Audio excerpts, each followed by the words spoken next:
Cwestiynau'r Prif Weinidog, Araith y Frenhines a trafodaethau ar Brexit yn dechrau. Dyna beth sy'n cael sylw ni ar Golwg ar y Bae yr wythnos hon.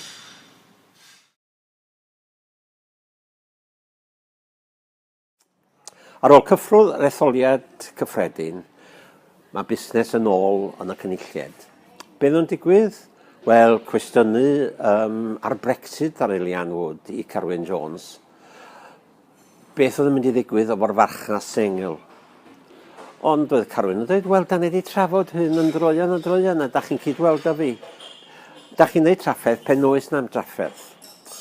Yn yr un modd, oedd Andrew A.T. yn sôn am PISA ar addysg, a ddod yn trio wneud i'w rhwng rhwng Carwyn Jones a'i weinidog addysg. Ond oedd Carwyn yn gwneud dim o'r peth. Da ni'n mynd i ddal i lynu ant ein targedu, dyna beth oedd ateb Carwyn ar hynny o beth.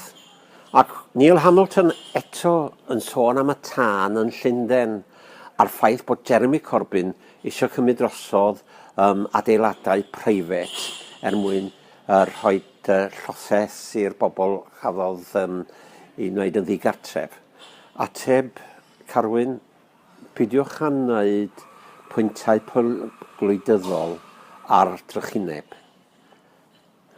A dyna ni, wythnos arall wedi dod i ben.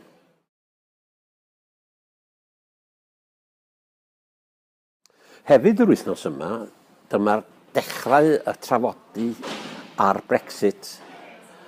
Ath David Davies i Brwsel, ac oedd yn sôn cyn mynd bod o'n mynd i roed llinell goth, oedd yn mynd i roed, oedd eisiau trafod sut o'n i'n mynd i marchnata ar ôl gadael, ond oedd yr Undeb Ewropeaidd yn benderfynol o ddelio ar problemau o ymadel, ac hefyd o beth sy'n mynd i ddigwydd yn yr Iwerddon, ac hefyd beth sy'n mynd i ddigwydd i bobl sydd wedi symud o un rad i'r llall. Dyna beth nhw eisiau wneud.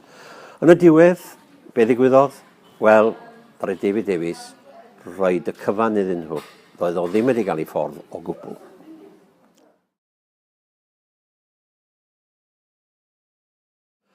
Wel, roedd hon yn Araith y Frenhines hollol wahanol i'r disgwyl. Doedd ddim llawer o manifesto y blaid geidwadol yn yr Araith y gwbl. Pam? Wel, os gynnyn nhw ddim mwyafrif. Beth oedd yna? Beth ddath allan? Wel, ddim sôn am ysgolion ramadeg, ddim sôn am hela. Llawer i beth wedi cael ei gadael allan. A beth oedd ddim iawn? Wel, y cyfan oedd yna oedd pethau ar Brexit. Ac ddim llawer am Gogledd Iwerddon chwaer, am bod oedd am cyntundeb pen oedd ar y Frenhines yn gwneud ei haraith. Ond mi afodd fynd yn sydyn allan mwyn mynd i asgod.